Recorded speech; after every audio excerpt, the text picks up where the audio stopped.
Henrietta trembled under her blankets. Pearls of sweat dropped down her forehead. She was too afraid to close her eyes and drift off to another awful nightmare. As she lay on her bed, she tried to remember everything she had ever heard about Grandma Agatha. Henrietta watched time pass on her clock. Suddenly, she felt something warm on her face. Startled, she woke up to realize it was morning. Warm rays of sunlight were seeping through her curtains. Henrietta usually poured out the cat's food after she woke up, but the apartment was once again pin-drop silent. Henrietta didn't hear the soft jingle of the cat's collar, or the constant noise it always purred out. Henrietta woke up feeling much better than the previous day, but she still feared something ominous would occur. Henrietta went to work and sat behind the reception like every morning. One of her coworkers visited her to say goodbye before she left. It was Emma. It was her last day before she went on a maternity leave. When Henrietta saw her, she was taken aback. Emma was well into her second trimester. "Can't wait for my next appointment, Henrietta. I'll finally get to know if it will be a boy or a girl. Be sure you make it to the baby shower for the big surprise." "It won't be a surprise for me, Emma. I'm pretty sure you'll have a beautiful little girl in your arms very soon." The next month, when Henrietta went to Emma's baby shower, Emma was eager to meet her. "How did you know, Henrietta? You were right. I'm going to have a girl." But that was the first of many things that Henrietta was to predict correctly.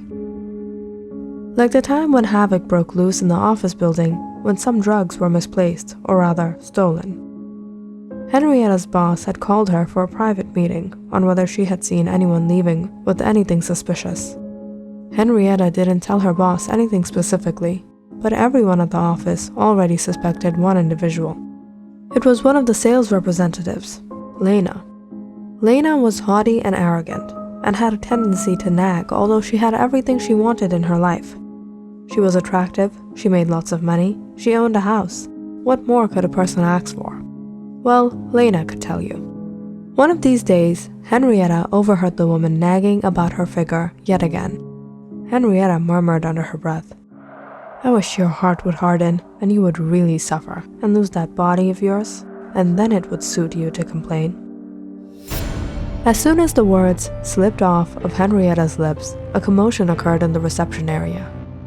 Henrietta had assumed someone may have heard her comment, but just then she saw Lena hold her chest and fall to her knees. She was having trouble breathing and began vomiting.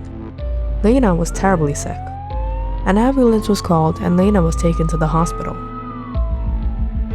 Henrietta later learned from her colleagues that Lena was suffering from a heart disease called cardiac cachexia. The unfortunate part was that there wasn't any treatment to the sickness, and the cause of the disease was also not known. The heart disease caused unintentional severe weight loss that could be fatal. The next time Henrietta met Lena, she was shocked. She couldn't even recognize her. Lena had become emaciated, as if she were only skin and bones. Henrietta started to notice things happened just the way she would say it would. It began to occur more frequently. Something had suddenly changed for Henrietta. As a matter of fact, it wasn't a sheer prediction when she told Emma she would have a daughter. When Henrietta saw her,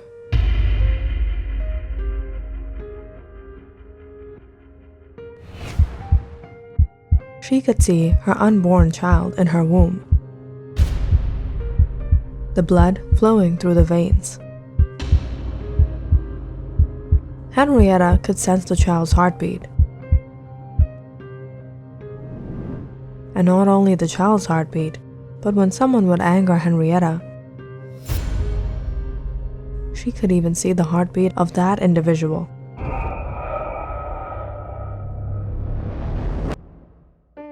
Henrietta could now see things that the naked eye couldn't. It wasn't before long that Henrietta began to master her special abilities. Henrietta didn't have to worry about people who wanted to scheme against her anymore. She was always 10 steps ahead of anyone that tried to mess with her. Because if Henrietta focused just a little, she could even hear the inner thoughts of others, the inner evil thoughts. One morning, Henrietta received a call from her father. He wanted Henrietta to visit him in California for the weekend. It had been a few years since Henrietta had last met her father. The house in California was her father's ancestral house, and her stepmother had moved there after she married her father. Henrietta thought just one weekend wouldn't be that bad, and she packed a small luggage and boarded a flight to Fresno on Friday night.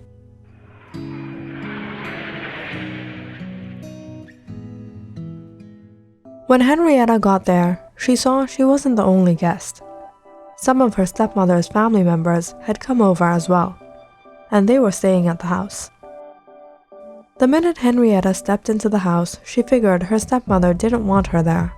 But what was funny was that her stepmother treated her like a princess.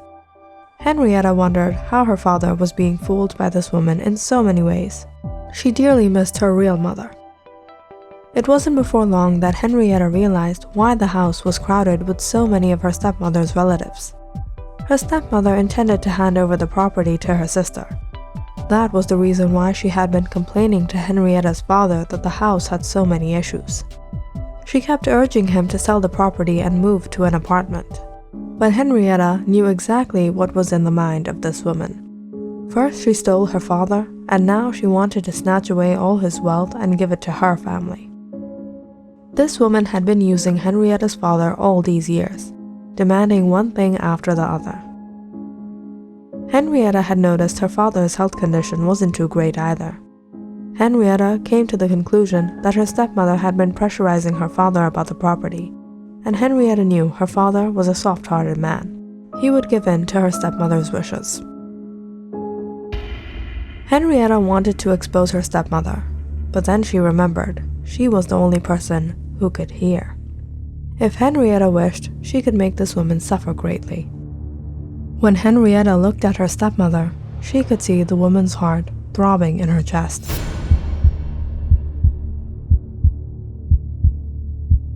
It would only take a wish to make it stop.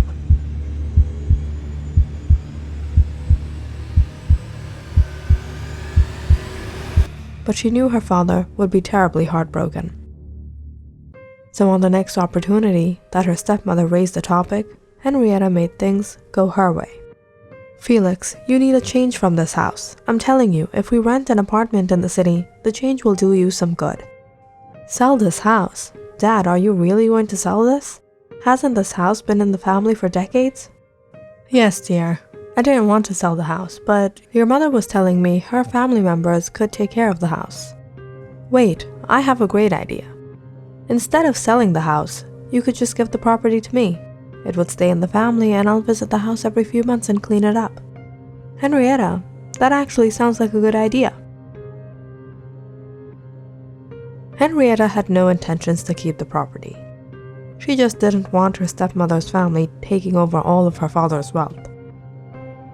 Henrietta rented the property off to some people and sent her father a share of the rent. Henrietta had gotten things the way she wanted it. Of course, her stepmother was cursing her day and night with a smile on her face for the whole weekend before Henrietta left for Arlington. Her stepmother also got what she wanted. She was living in a small apartment in a crowded, busy area of the city. That was the first of many times to come that Henrietta used her special abilities. When Henrietta came back to Arlington, she saw everything anew. All these years, Henrietta had avoided getting romantically involved with a man, but that didn't mean she didn't want to. Henrietta was attracted to a young man named Max at the college she went to. Max and Henrietta were good friends, but Henrietta had never approached him. Henrietta was happier than ever when she got to know that Max was indeed a decent young man. But what began to bother her was the fact that he had many rivals. Henrietta's blood boiled whenever she saw someone try to harm Max in any way. Like the time when one of her professors wanted to fail Max out of no other reason than personal hate. "How could you give me an F on this paper? I've worked on this for days." "This is nothing but nonsense, Mr. Maximilian. If you can redo this and submit it within tomorrow, I'll rethink the grade." "Tomorrow? That's impossible."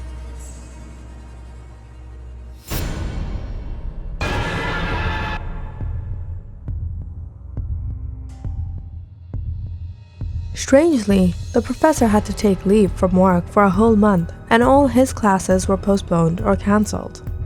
News reached the students that the professor had suddenly fallen ill. He had gotten injured on his head and suffered permanent brain damage. Rumors were going around if the professor could ever return to his teaching career ever again. Henrietta was rather relaxed when she got the news. It was just what she wished for. Henrietta found herself flourishing. She was happy, and she could make people around her happy, or those she loved around her happy.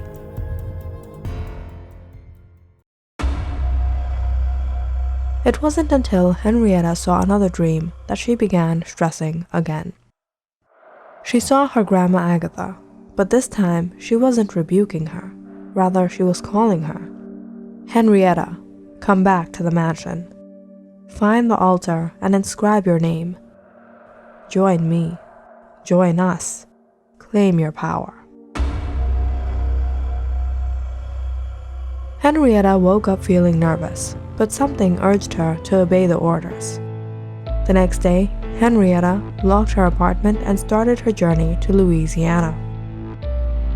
The caretakers at the mansion were bewildered when they opened the door to Henrietta, but they welcomed her in. The elderly caretaker that had warned her before came to meet her. "I expected that you would be back soon, Miss Henrietta. Welcome home." Strangely, Henrietta knew exactly where to go. She headed straight to Grandma Agatha's study and moved a bookshelf that stood in the left corner of the room. Behind the bookshelf was a hidden entrance. Were all the answers to the darkest secrets in this room?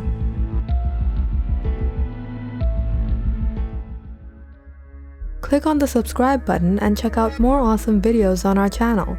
And don't forget to press the bell icon because you know it's interesting.